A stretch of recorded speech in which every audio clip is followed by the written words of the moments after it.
రాజు నువ్వు ఎప్పుడు వ్యాన్ కొడుతున్నాడు, మనకు పెళ్ళైనా వ్యాన్ కొడుతున్నాడు, మనకు పిల్లలు పుట్టినా వ్యాన్ కొడుతున్నాడు, మన ముసలాళ్ళం అయిపోయినా వ్యాన్ కొడుతున్నాడు, సరేనా? ఇవే ఇవే జీవన తరంగాలు, ఇవే ఇవే జీవన తరంగాలు, జీవన తరంగాలు.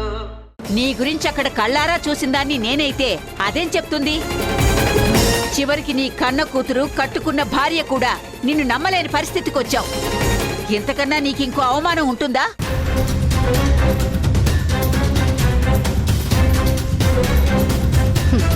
ఆయనకు అవమానాలు కొత్త కాదమ్మా. అవమానాలు పడకపోతే ఆయనకి పొద్దే పడవదు. నమ్ముకున్న వాళ్ళు ఏమైపోయినా ఆయనకు లెక్కలేదు. దేవిక వాళ్ళ ఇంటికి వెళ్ళొద్దు అని మొత్తుకున్నా సరే మీరు వినలేదు. మీ వల్ల ఆ కళ్యాణ్ బిజినెస్ లాస్ అయిపోయిందని బాధపడుతున్నా మీకు కనబడలేదు.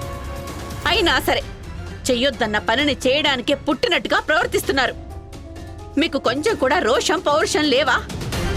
మీరు కూడా ఉపకారం తింటున్నారు కదా. ఎన్ని మాటలు అంటుంటే మీకెలా భరించాలనిపిస్తుంది? మీది ఒక మనిషి జన్మేనా?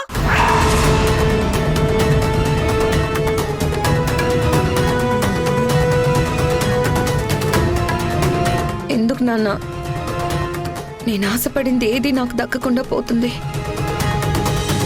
మా నాన్న మారాడని సంతోషంతో నలుగురికి నీ గురించి చెప్పుకునే లోపే నా ఆశల మీద నీళ్లు చల్లుతూ మళ్ళీ ఏదో ఒక తప్పు చేస్తూనే ఉన్నావు. మేము తలదించుకునేలా చేస్తున్నావు.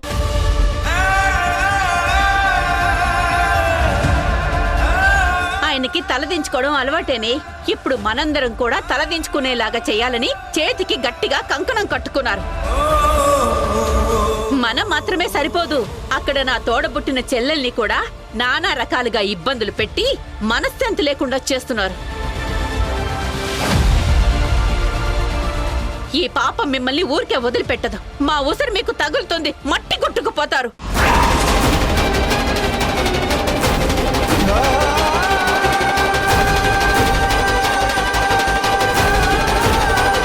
మీ వల్ల ఒకే కడుపులో పుట్టిన అక్క చెల్లెలు దూరం అయ్యే పరిస్థితికి తీసుకొచ్చారు. మీరు చేసిన దానికి దేవిక ముందు నేనెలా తలెత్తుకొని తిరగాలి? సొంత చెల్లెలి ముందు తలదించుకునే పరిస్థితిని తెచ్చినందుకు మీకెలా సన్మానం చేయమంటారో చెప్పండి.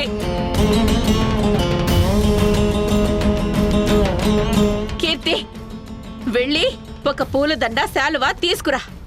దేవిక వాళ్ళింటి దగ్గర చేసిన ఘనకార్యానికి అందరూ చప్పట్లు కొట్టి మీ తండ్రి గారికి సన్మానం చేద్దాం.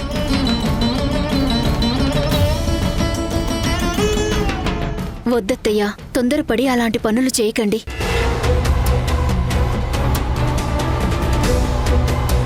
చూడండి మావయ్య, కడుపు చించుకుంటే కాళ్ల మీద పడుతుంది అంటారు. మనం 4 గోడల మధ్య ఎన్ననుకున్నా పర్వాలేదు, కానీ మనల్ని వేలెత్తి చూపించి ఒక్క మాట అనే అవకాశం బయటి వాళ్లకి మాత్రం ఇవ్వకూడదు. మీ కోడలు మీకు మంచి మాటలు చెప్తోంది. అలా చిన్న పిల్లలతో చెప్పించుకోవడానికి కొంచెమైనా మీకు సిగ్గుండాలి. అత్తయ్య, ఆవేశపడకండి, కొంచెం ఆగండి. మావయ్య, మాకెవ్వరికీ ఇష్టం లేని పని చేయడానికి వెళ్లారు. ఇప్పుడు జరిగిందానికి ఒకరి మొహాలొకరు చూసుకునే పరిస్థితి లేదు. కొంచెం పెద్ద మనసుతో ఆలోచించి మరొకసారి అందరూ ఇలా బాధపడేలా చేయకండి. బావుందమ్మా, నా గురించి 4 మంచి మాటలు చెప్పినందుకు చాలా సంతోషం. కానీ నేను ఇల్లుదిలి వెళ్ళిపోతే నన్ను వెతకటానికి మీలో ఒక్కరు కూడా రాలేదు.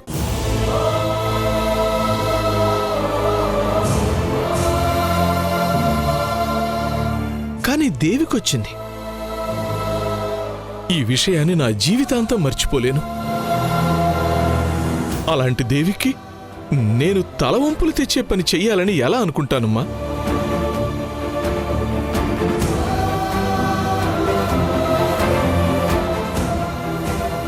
మీలో ఒక్కళ్ళైనా నా స్థానంలో ఉండి ఆలోచించడానికి ప్రయత్నించండి. నా మనసేంటో మీకు అర్థం అవుతుంది.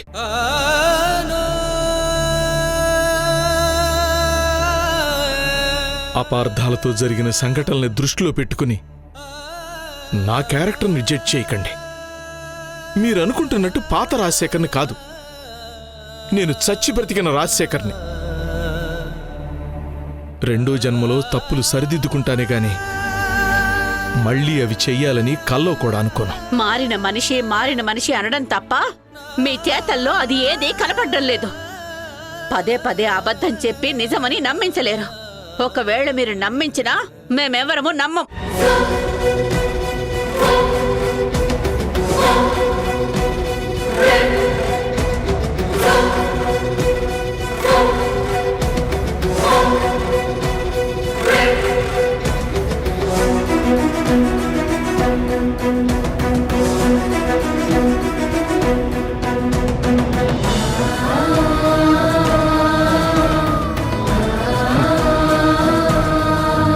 నేను చెప్పే నిజాన్ని మీరిప్పుడు నమ్మకపోవచ్చు, కానీ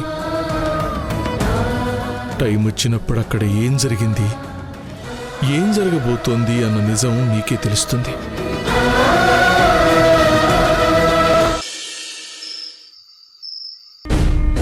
ఈరోజు ఉదయం జరిగిన చెప్పులు తుడిచే ఇన్సిడెంట్తో దేవిక దృష్టిలో రాజశేఖర్ లైఫ్ టైం బ్యాడ్ అయిపోయాడు.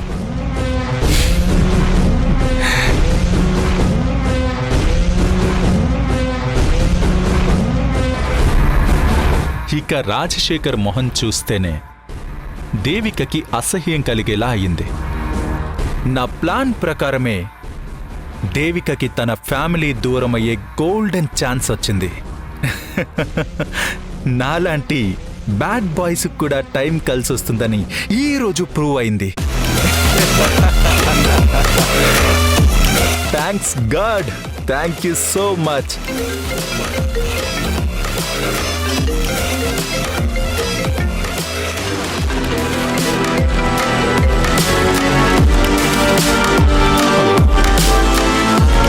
నిన్ను ఢిల్లీ నుంచి ఇక్కడికి ఎందుకు రప్పించానో తెలుసా?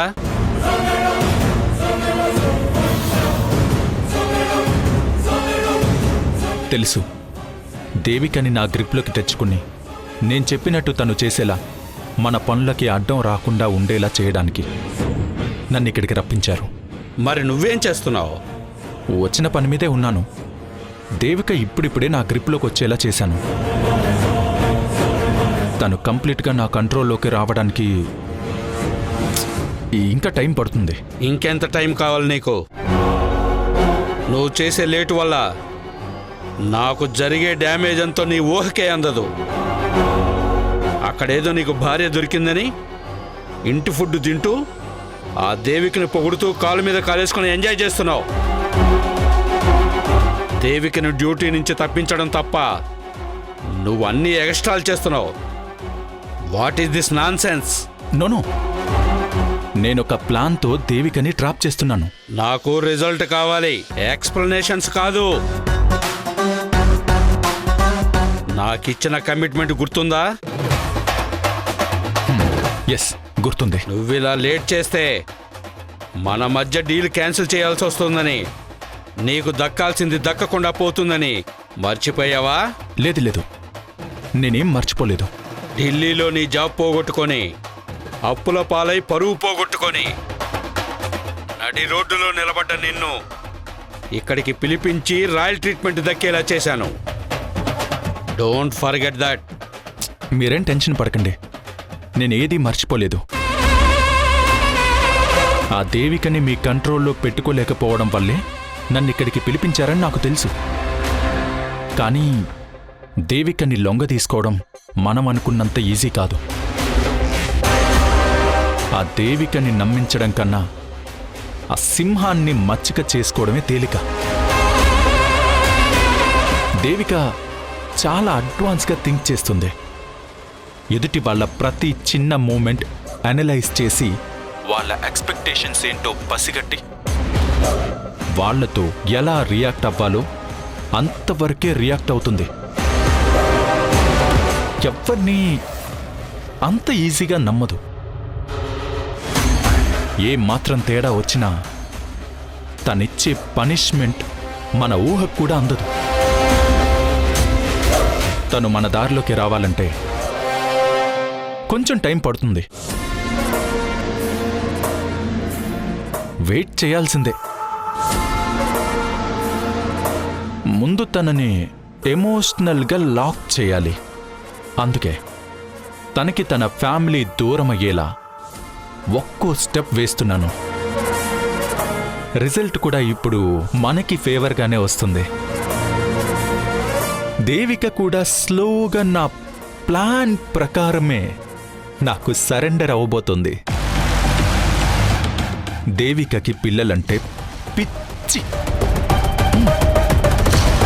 తన హెల్త్ వల్ల ప్రెగ్నెన్సీ ప్లానింగ్ లేట్ అవుతుందని అల్లాడిపోతుంది. ఎప్పుడు దేవిక ఆ డిస్టర్బెన్స్లో ఉన్నప్పుడు లీగల్గా నా కోసం పనులు చేసి పెట్టు అని అడిగితే తప్పకుండా నా మీద డౌట్ వస్తుంది. అదే జరిగితే నన్ను లైఫ్ లాంగ్ దూరం పెట్టేస్తుంది. సో ముందు దేవికని మానసికంగా దెబ్బ కొట్టాలి. తన బలం, తన బలహీనత నేను కావాలి. నేను లేకపోతే తను లేను అన్నంతగా దేవిక ఫీల్ అవ్వాలి. అప్పుడే మనం అనుకున్నది వర్కౌట్ అవుతుంది. ఓకే, ఇంకొన్ని రోజులు వెయిట్ చేస్తాను. కానీ నీ వెనక నేనున్నట్టు ఎవ్వరికీ డౌట్ రాకూడదు. Be careful. సరే.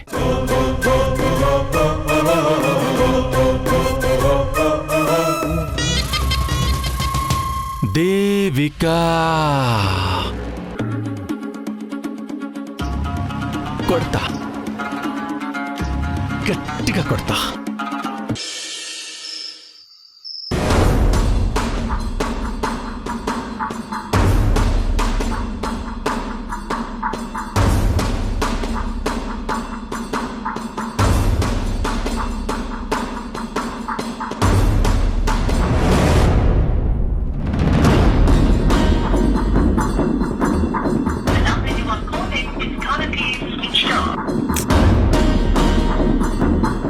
కావస్తుంది. కళ్యాణ్ ఇంకా ఇంటికి రాలేదు. ఫోన్ కూడా స్విచ్ ఆఫ్ వస్తుంది. మార్నింగ్ ఆవిడన్న మాటలకి హర్ట్ అయ్యి ఇంటికి రాలేక బాధతో ఎక్కడైనా బయటే ఉండిపోయాడా?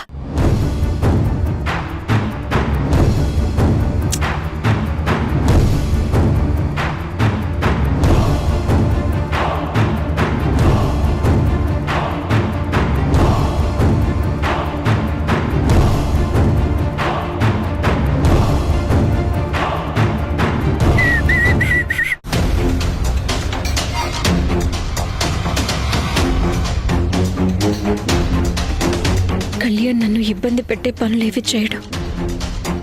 ఎక్కడో వర్క్ మీద స్ట్రక్ అయి ఉంటాడు.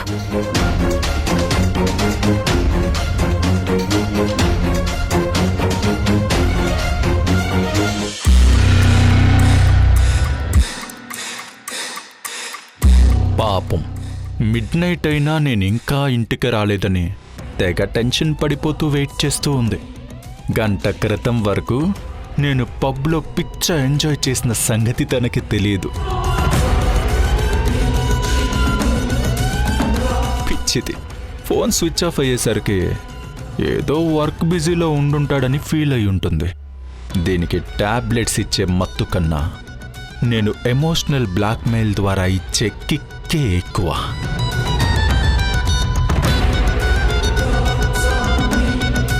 ఇప్పుడు బేబీకి డబుల్ టెన్షన్ ఇచ్చేలా నేను ఆస్కార్ రేంజ్ పర్ఫార్మెన్స్ ఇవ్వాలి.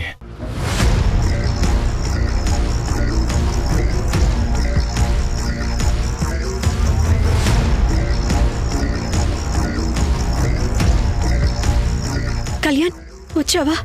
ఈ టైం వరకు ఎక్కడున్నావు? నీ ఫోన్ కూడా స్విచ్ ఆఫ్ వస్తుంది. కనీసం వేరే నెంబర్ నుంచైనా కాల్ చేసి లేట్ అవుతుందని ఇన్ఫార్మ్ చేయొచ్చు కదా. ఈ టైం వరకు బయటే ఉంటే మీ హెల్త్ ఏమవుతుందని ఆలోచించారా?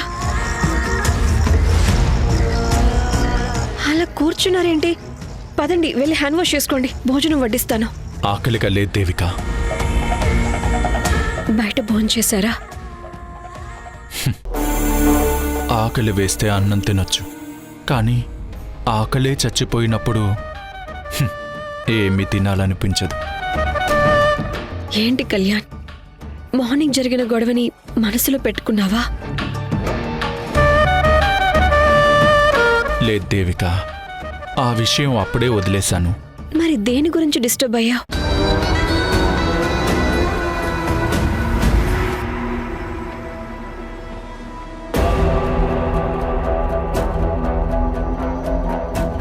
ఏం జరిగింది కళ్యాణ్? నాతో షేర్ చేసుకోవచ్చు కదా.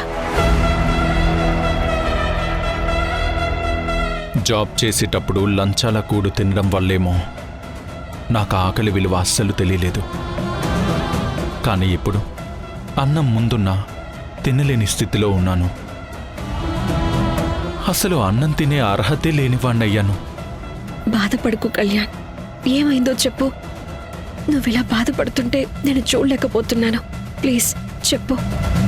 అప్పట్లో నాకు ఆకలి తీరిందనే అన్నాన్ని చులకనగా చూశాను. నా అవసరం తీరాక మనిషిని హీనంగా చూశాను. కానీ ఇప్పుడు దానికి శిక్ష అనుభవిస్తున్నాను దేవిక.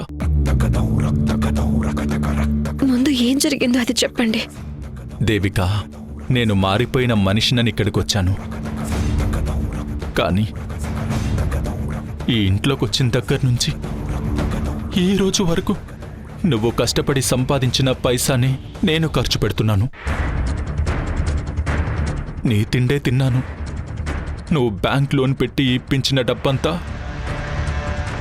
మట్టిపాలు చేసేశాను. నిన్ను అప్పుల పాలు చేశాను. బిజినెస్లో లాస్ రావటం కామన్. అప్పైతే నిదానంగా తీరుద్దా. దాని గురించి ఎక్కువగా థింక్ చేయకని చెప్పాను కదా.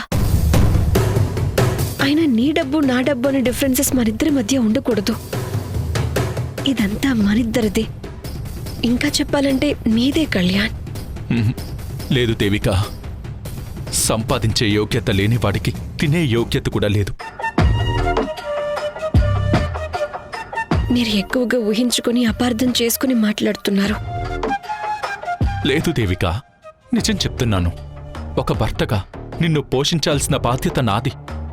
కానీ నేను భార్య కష్టార్జితం మీద డిపెండ్ అయ్యి తేరగా తింటూ టైం పాస్ చేస్తున్నాను. నేనొక వేస్ట్ ఫెలోని దేవిక, వేస్ట్ ఫెలోని. భార్య సొమ్ము తినకూడదన్న మీ మాటని ప్రౌడ్గా ఫీల్ అవుతున్నాను. కానీ ఇందులో వాస్తవం ఒకటుంది. మీరు నా కోసం అన్ని వదులుకొని ఇక్కడికొచ్చారు. అలాంటప్పుడు మీరు ఇప్పుడున్న ఈ పొజిషన్కి ఇండైరెక్ట్గా నేనే కారణం. మీకు కష్టం వచ్చిందని నన్ను వేరు చేసి చూడకండి, సరేనా?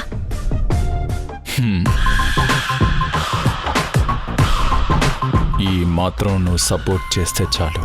నా పని నేను సైలెంట్గా చేసుకుంటూ పోతాను. తొందరలోనే నిన్ను రోడ్డు మీద ఏకాకిలా నిలబెడతాను డియర్ దేవిక. చెప్పు కళ్యాణ్, ఏమంటావ్? నన్నింత పెద్ద మనసుతో అర్థం చేసుకుంటావని కళ్ళలో కూడా ఎక్స్పెక్ట్ చేయలేదు దేవిక. నువ్వు నా భార్య కావడం ఏ జన్మలోనూ నేను చేసుకున్న అదృష్టం. Thank God. ఒక పెద్ద సునామీ వచ్చి అలా సైలెంట్ అయినంత ఫీలింగ్ కలిగింది. రండి, మనం ఇద్దరం కలిసి భోజనం చేద్దాం.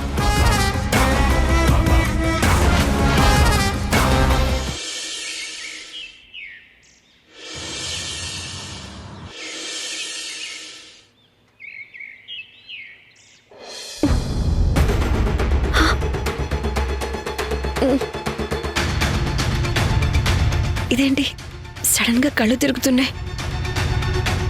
ఈ టాబ్లెట్స్ వల్ల ఎన్ని సైడ్ ఎఫెక్ట్స్ వస్తున్నాయో అర్థం కావడం లేదు.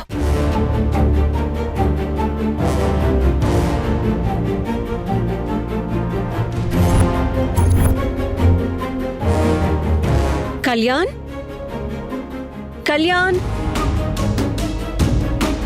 కళ్యాణ్ రూమ్ లో లేడు. ఎక్కడికి వెళ్ళుంటాడు? ఆకలి వేస్తే అన్నం తినొచ్చు, కానీ ఆకలే చచ్చిపోయినప్పుడు ఏమీ తినాలనిపించదు.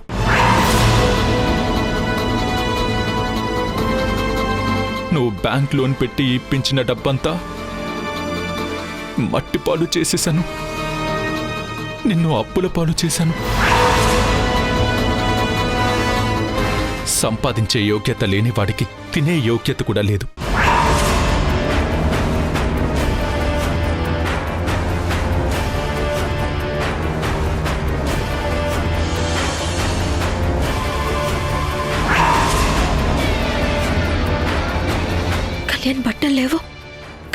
గదిలో లేడు.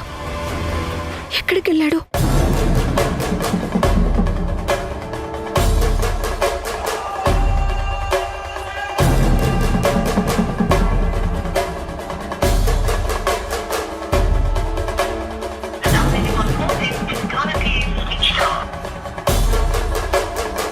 ఫోన్ స్విచ్ ఆఫ్ వస్తుంది. ఎక్కడికి వెళ్ళుంటాడు? కనీసం నాకు చెప్పైనా వెళ్ళాలి కదా. నేనేమనుకోవాలి? Good morning Devika.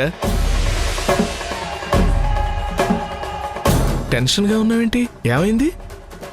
ఏం లేదు.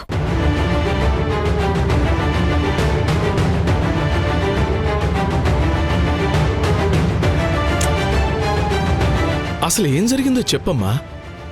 రాత్రి బాగా అప్సెట్ మూడ్లో ఉన్నాడు. ఏం జరిగిందో ఏంటో.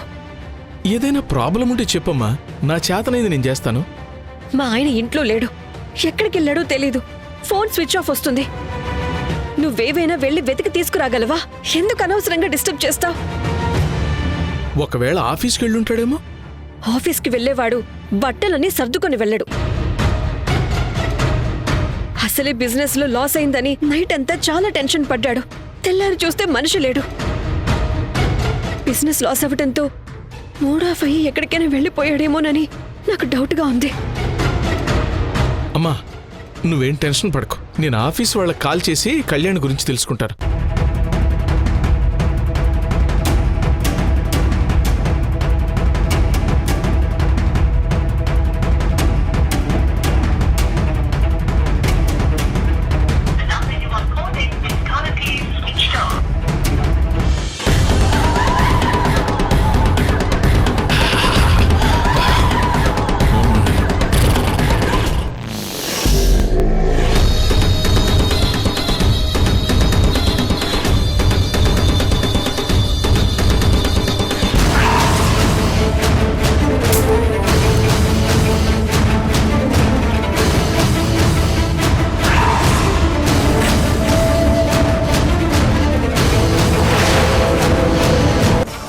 వచ్చాక ఇవన్నీ నిదానంగా మాట్లాడుకుందాం. నేను రాలేను దేవిక. నా మొహం నీకు చూపించలేను. ఒకటి డిసైడ్ చేసుకున్నా. ఏం డిసైడ్ అయ్యారు?